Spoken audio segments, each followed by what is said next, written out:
ناله کنم نمیشه خندان بودم همیشه در پدی وقوقیت موندم دیگه همیشه ناله کنم نمیشه خندان بودم همیشه چک چکی باران نبین شتر شتر همیشه جنجال نکن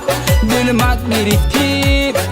بیا بس کن که نفهمیدی جنجال نکن دلمت گرفتی بیا بس کن که نفهمیدی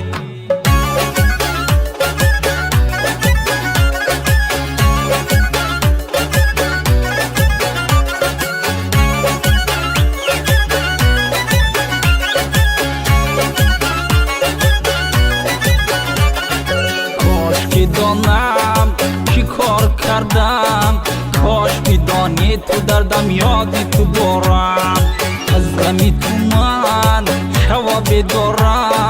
دلت با من نمیسوزه کم پیری مارم جنجال نکن دلمت میریفتی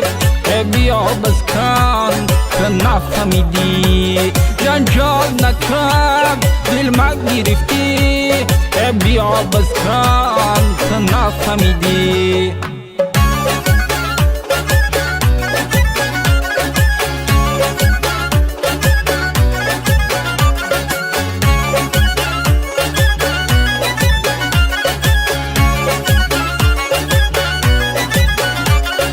بختره کی جگر یک طرفی من نگر که توجیکی و عرب چی قوا قطعی ترن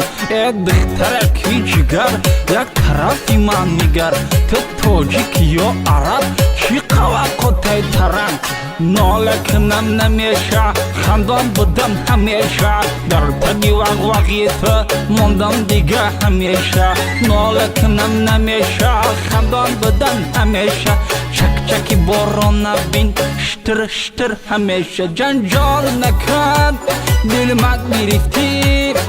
بیا بس کن که نفهمیدی جنجال نکن دلمت گرفتی